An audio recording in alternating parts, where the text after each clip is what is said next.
안녕하세요. 축구 전문 기자 한준입니다. 토트넘 호스퍼가 정말 프리미어리그 패권을 차지할 수 있을 것인가? 2023-2024 시즌 프리미어리그 우승 경쟁에 있어서 초반 10라운드까지 단독 선두로 올라선 토트넘의 기세와 전망에 대해서 프리미어리그 선수 출신 레전드 그리고 프리미어리그의 전설적이었던 인물들이 한 명씩 의견을 내놓고 있는데요. 그 중에서도 흥미로운 보도가 나왔습니다. 바로 토트넘의 최대 라이벌인 북런던 더비 라이벌 상대 아스널의 레전드, 아스널 그 자체라고 해도 과언이 아닌 아르센 벵거 전 감독이 토트넘이 올 시즌 우승 후보가 맞다, 우승할 수 있다라는 의견을 내놓은 것입니다. 어떤 이야기인지 살펴보고요. 또 세계적인 스포츠 웹진 디 애슬레틱 영국판에서 토트넘의 이 포스테코글루 감독이 쓰고 있는 인버티드 풀백 전술이 펩 가르디올라를 베낀 것이다, 복사판이다, 이미테이션이다, 이런 얘기들이 나오고 있는데 그게 아니다, 포스테코글루 감독만의 독창적인 방식이 있다, 그 전략의 구동법에 대해서 소개한 컬럼 내용까지, 이 내용들이 또 벵거 감독이 토트넘이 우승할 수 있는 요인을 설명하는 데 있어서 메디슨을 하이앤 로우 미드필드라고 설명했거든요. 그 부분이 또 이 디 애슬레틱의 분석 컬럼과 맞물리는 내용들이 있다 보니까 함께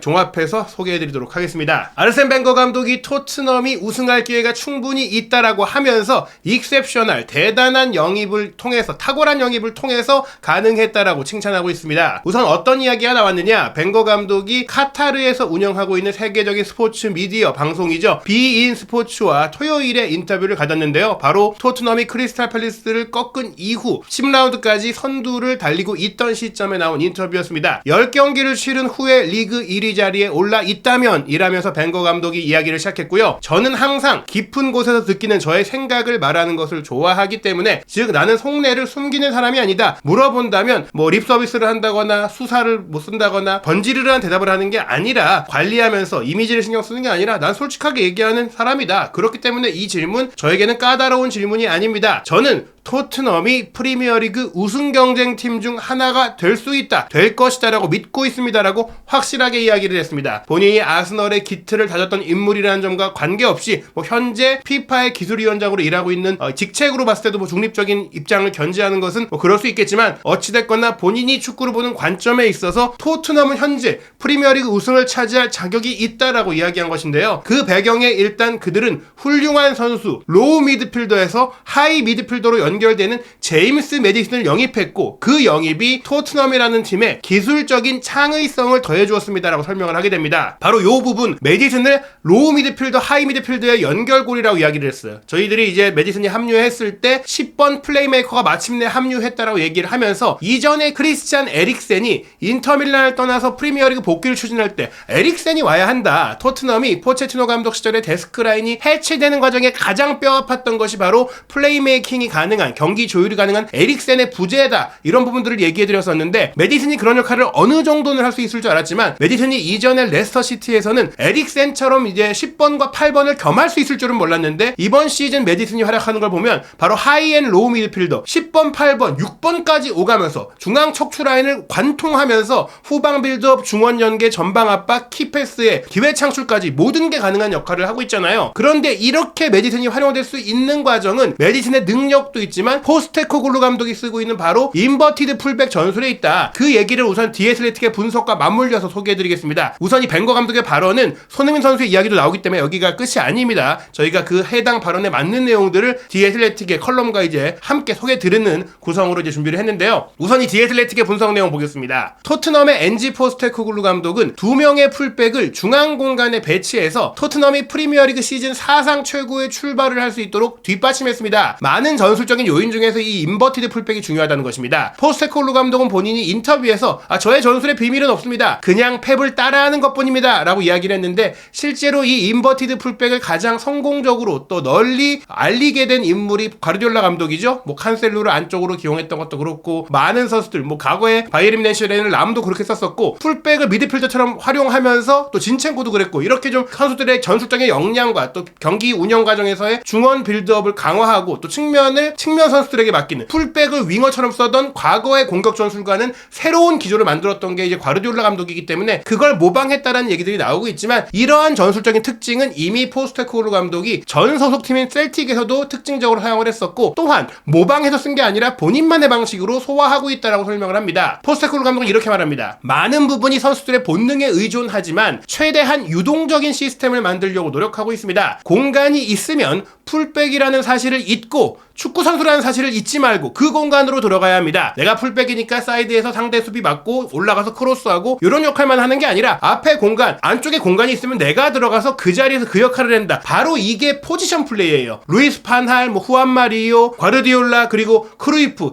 이 전반적인 축구 순수주의자들과 볼 중심주의자들이 구축했던 포지션 플레이라는 것은, 이 토탈 사커라는 것은 전원 공격, 전원 수비라는 단순한 개념이 아니라 해당 위치에 갔을 때 그 포지션에 맞는 역할을 할 수 있는, 누구나 그 자리에 가면 그 역할이 가능한 전원 축구, 전원 전술이라는 것인데요. 그게 지금 토트넘의 인버티드 풀백의 핵심입니다. 인버티드 풀백은 공격수도 될 수 있고 플레이메이커도 될 수 있고 또 플레이메이커가 풀백도 될 수 있는 바로 그런 전술이라는 것인데요. 남겨진 공간을 어떻게 메우느냐는 우리에게 달려 있습니다. 이 빈 공간을 어떻게 활용하고 그 공간에 어떤 선수가 들어가고 어떻게 상대를 현혹할지가 바로 이 전술적인 쟁점인데요. 토트넘은 브렌트포드와의 프리미어리그 1라운드 개막전부터 이런 모습을 보였죠. 당시에 선발 출전했던 라이트백 에메르송 로얄이 무려 130회로 경기 공동 최다 볼터치를 기록을 했고요. 당시 레프트백인 데스티니 우도기는 10번 플레이메이커 미드필드인 제임스 메디슨만큼이나 많은 84회의 볼터치를 기록을 했습니다. 다만 이렇게 좁게 풀백이 섰기 때문에 뒷공간, 사이드 뒷공간을 커버하는 데 있어서는 어려움이 생기기도 했는데요. 다만 공격 상황에서는 분명 상대의 밀집 수비를 흔들어 놓고 상대의 문전을 공략하기 위한 좋은 패턴 플레이가 나올 수 있게 된 것입니다. 바로 이 장면을 통해서 설명하게 되는데요. 우선 브렌트포드의 미드 블록, 중원 블록, 중앙의 압박 대형을 쓴 5-3-2 대형에 맞서서 토트넘은 일단 양쪽 측면의 폭을 넓게 둔 채로 로테이션을 가동했어요. 넓게 뒀다는 것은 좌우 윙어가 사이드에 있고 중앙의 미드필드가 올라가고 중앙 스트라이커까지 이렇게 넓게 섰다. 윙어가 넓게 섰다는 얘기예요. 그리고 두 풀백이 인사이드, 안쪽으로 들어와서 플레이하면서 이로 인해 중앙 미드필드가 전진할 수 있게 푸시해줬다. 즉 중앙 미드필드가 한 칸 올라갈 수 있던 것이 본래 중앙 미드필드의 위치로 좌우 풀백이 들어와서 그 중앙 미드필드 역할을 했기 때문입니다. 그리고 이러한 움직임은 2-3-5 대형이 되는 토트넘에서 비수마가 한 명의 미드필더, 두 센터백 앞에 이제 후방 미드필더, 후방 플레이메이커로 뛸 수 있게 되는 거예요. 이 상황에서 상대 투톱과 3미들의 압박이 있지만 앞에 두 명의 풀백, 두 명의 미드필더, 거기에 세 명의 공격수까지 있잖아요. 이 선수들을 통과시킬 패스 루트가 굉장히 많다. 1-2선의 압박을 단거리 패스로, 짧은 패스로 연결할 수 있는 각도가 생긴다. 지금 보시면 비수마 양옆에 투톱이 압박을 해도 그 바깥쪽으로 두 풀백이 들어와서 공을 받아줄 수 있고, 그 선수들이 만약에 압박을 당해도 그러면 그 다음 칸에 있는 미드필더에게 패스를 줄 수 있도록 틈이 생기게 되어 있는 것입니다. 풀백이 인사이드로 이동하면서 브렌트포드의 중앙 미드필더는 좁은 간격으로 고정될 수밖에 없었는데요. 왜냐하면 이 선수들을 막아야 되니까 상대의 중앙 미드필드가 윙어를 막기 위해 벌려 움직일 수가 없는 상황이 되는 거예요. 안쪽에 있지 않으면 이 선수들이 자유로워지기 때문입니다. 이로 인해 센터백이 윙어에게 패스할 수 있는 통로가 열렸다. 말씀드린 대로 풀백이 안쪽에 들어와 있으니까 이 선수들 커버하는 움직임들이 안쪽으로 들어오게 되고 바깥쪽 공간이 있어요. 그러니까 센터백이 바로 윙어한테 패스를 줄 수 있는 공간이 확 열렸다라는 얘기입니다. 이러한 과정 속에서 메디슨의 플레이는 어떻게 살아났느냐? 메디슨이 현재 프리미어리그 9경기 동안 프로그레시브, 전진성 패스를 91개, 슈팅 기회 창출을 75회, 어시스트는 공동 3위 이렇게 기록할 정도로 5개를 기록했고요. 오픈 플레이에서만 4개를 기록하고 있는 토트넘 창의성의 구심점 역할을 하고 있거든요. 포스테코글루 감독의 이러한 유연한 풀백이 상대의 미드필드를 압박하고 또 침투할 때 언더랩으로 깊숙이 끌어 들어오면서 공간을 창출하니까 메디슨과 이 풀백들이 미드필더로서 로테이션, 위치 교환을 자유롭게 한다는 거예요. 즉 풀백들이 단순히 미끼 역할을 하는 게 아니라 함께 콤비네이션 플레이, 미드필드 스플릿 패스를 받는데 중요한 역할을 한다. 미드필드들과 패스를 주고받고 위치를 바꿔가면서 상대를 교란하면서 수적 우위를 가져가며 화끈한 공격 축구가 벌어지고 있다는 얘기인데요. 메디슨이 실제로 풀럼과의 9라운드 경기 2-0으로 이긴 다음에 영국의 스카이 스포츠와의 인터뷰에서 이렇게 얘기를 했어요. 포스테코글루 감독은 자유를 좋아한다. 선수들이 자유롭게 뛰길 원한다. 근데 이게 마음대로 제멋대로 뛰라는 게 아니라 자유롭게 어느 위치든지 가고 교환하고 틀이 없이, 틀이 깬 것처럼 플레이하는데 이 틀이 깨진 플레이를 준비한 것이다라는 겁니다. 제가 그렇게 깊숙이 밑으로 내려가고 풀백들과 로테이션 하는 것, 내가 내려가고 풀백이 더 위로 올라가는 것, 이런 플레이 좋아합니다. 우리 팀에서는 풀백들이 거의 10번 미드필더 위치에 서 있는 것을 볼 수 있는데요. 포스테코글루 감독은 구조가 있고 원하는 위치에 선수가 있는 한 괜찮다고 생각하기 때문에 그 자리는 누가 있는지는 중요하지 않습니다. 선수들이 한쪽으로 우르르 몰리고 질서 없이 움직이는 게 아니라 애초에 훈련 때 만들었던 대형만 유지가 된다면 어느 선수가 어디에 있어도 상관이 없다라는 거예요. 제가 메디슨이 말합니다. 거의 인버티드 풀백의 역할을 맡게 되더라도 제자리를 대신 뛰는 데스티니 우도기가 8번이나 10번 미드필더 역할을 맡는다면 그도 그 역할을 잘할 수 있고요. 또 제가 깊숙이 내려갔을 때 데스티니 우도기가 하프턴으로 올라갔기 때문에 우리가 실제로 이런 플레이들이 조금 더 성공적으로 이뤄졌다고 느껴졌습니다. 즉 내가 내려가서 후방 빌드업 하면 미드필드 포로나 우도기가 공미 역할을 해주는 거예요. 그리고 이제 본인도 측면에 빠져서 크로스도 보내고 사르도 측면에 가서 풀백 역할을 하고 미드필드와 풀백이 구분 없이 뛰고 있는 그런 상황인 겁니다. 이런 플레이가 풀럼과의 경기에 굉장히 잘 나타났는데요. 메디슨이 직접 설명한 그 장면 전반 5분께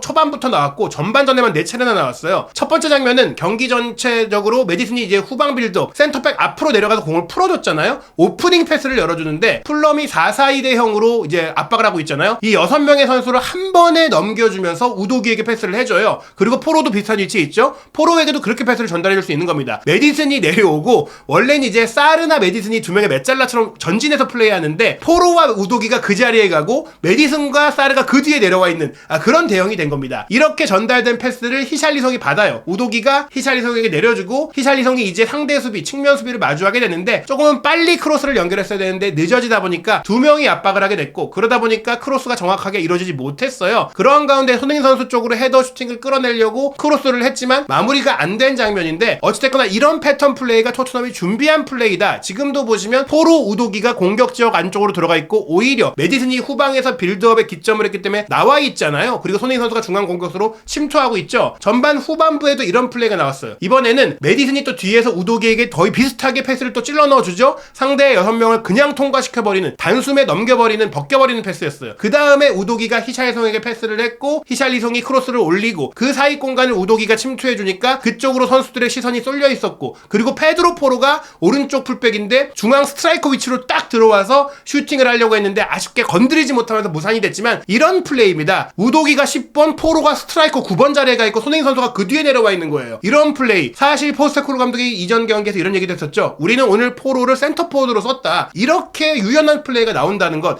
메디슨이 하이 로우가 다 가능한 미드필더이기 때문에 또한 가능한 전술이기도 한 것입니다. 바로 벵거 감독의 이야기인데요. 또한 이렇게 도전적이고 공격적인 플레이를 할 수 있는 게 후방의 센터백들이 빠르고 대인 수비력이 좋기 때문이잖아요. 벵거 감독은 올 시즌 토트넘을 우승 후보로 꼽은 또 하나의 이유로 판더펜 영입을 얘기했습니다. 제가 판더펜의 탁월함은 이미 예전에 저도 발견했었습니다. 저는 그에게서 정말 비범함을 봤습니다. 다른 선수들에게 없는 걸 봤습니다. 토트넘은 이전에는 후방에 약점이 있었죠. 그리고 지난 시즌에는 위고 요리스도 최고의 시즌을 보내지 못했습니다. 이 얘기는 판더펜 선수와 비카리오가 합류하면서 이 문제가 해결됐기 때문에 토트넘의 경기력과 전력이 상승했다. 그리고 또 하나 전반적으로 손흥민 선수가 중앙으로 이동하는 움직임이 매우 좋아 보입니다. 이게 포지션 이동, 스트라이커로 이동한 것도 있고 또 중앙 지역으로 경기 중에 이동하고 침투하는 움직임도 이야기하는 겁니다. 두 가지 측면에서 손흥민 선수의 9번 역할이 잘 작동하고 있다라고 얘기한 것인데요. 전술적으로 손흥민 선수의 연계 능력과 마무리 능력을 살릴 수 있는 이러한 전술적인 선택이 바로 토트넘의 우승 후보 등극을 이야기한 것이고요. 또 손흥민 선수가 실제로 중앙 지역으로 이동하면서 원터치로 돌려놓는 골을 계속해서 넣고 있잖아요. 이런 부분들까지 벵거 감독이 이야기를 한 것입니다. 벵거 감독은 토트넘이 진정한 우승 경쟁 팀인지 아니면 그냥 탑4 수준의 팀인지 이렇게 물어봤거든요. 이것에 대해서 프리미어리그에서 아스널, 리버풀, 토트넘이 우승 경쟁 팀이라고 생각합니다. 물론 맨체스터 시티가 늘 우승을 차지하고 있고 항상 우승에 가장 근접하다고 할 수 있지만 올 시즌 현재 프리미어리그 우승을 위해 싸울 4팀은 바로 아스널, 리버풀, 토트넘, 맨시티입니다. 이렇게 얘기를 했어요. 토트넘의 다음 경기 상대가 첼시인데 첼시에 대해서는 벵거 감독이 길을 잃은 것 같다. 지금 뭐 제대로 방향을 못 잡고 있고 중위권 팀처럼 경기하고 있다. 이렇게 가면 큰일 난다. 빨리 해결책 찾아야 된다라고 경고를 할 정도로 위험한 상황입니다. 프리미어리그 11라운드 일정 토트넘이 선두를 지킬 수 있을까요? 일단은 토트넘이 가장 늦게 11라운드 경기를 치르기 때문에 첼시와 11월 7일 화요일 새벽 5시에 경기하는 시점에는 선두의 자리에 있지 못할 수가 있어요. 일단 11월 5일 일요일에 맨시티와 아스널도 경기를 하게 되는데요. 아스널은 뉴캐슬과 원정 경기이기 때문에 승리를 장담할 수는 없습니다. 다만 맨시티는 본머스와 홈 경기이기 때문에 이 경기를 이기고 치고 올라올 수 있고 또 리버풀도 승격팀 루턴타운과 11월 6일 새벽 1시 30분에 경기하는데 이 경기 또 충분히 리버풀이 이길 수가 있다 보니까 토트넘은 첼시를 확실히 잡아내고 선두를 지켜야 할 것 같습니다. 토트넘의 최근 최고의 기세에 대해서는 통계 매체 옵타가 운영하고 있는 디 애널리스트에서도 의미를 짚었는데요. 역대 최고의 프리미어리그 시즌이다. 물론 토트넘도 리그 우승을 한 적이 있지만 바로 1960-61 시즌으로 아주 오래전이고 프리미어리그가 출범하기 전 퍼스트 디비전 시절이거든요. 바로 이때 이후 최고의 출발인 것이고 프리미어리그 출범 1992-93 시즌 이후에는 최고인 것인데요. 토트넘이 완전히 날아다니고 있다. 프리미어리그 개막 후 클럽 최고 시즌 출발 기록을 연장했다라고 했습니다. 1960-61 시즌에 우승할 때에 이어서 두 번째로 좋은 기록인데 이 우승 당시 첫 경기에서는 승점 30점, 10전 전승을 기록했었던 최고의 기록이었죠. 지금이 바로 8승 2무로 승점 26점으로 그 다음으로 좋은 성적인데 또 하나 흥미로운 점이 프리미어리그 출범 이후 두 번째로 좋았던 초반 성적이 바로 지난 시즌이에요. 콘테 감독 체제 풀시즌 첫 전반기는 잘했습니다. 첫 10경기에서 승점 23점을 얻었으니까 올 시즌보다 3점만 딱 덜 얻은 것이거든요. 하지만 후반기에 무너지면서 8위로 끝났었잖아요. 그래서 전체 성적과 전체 운영을 봤을 때는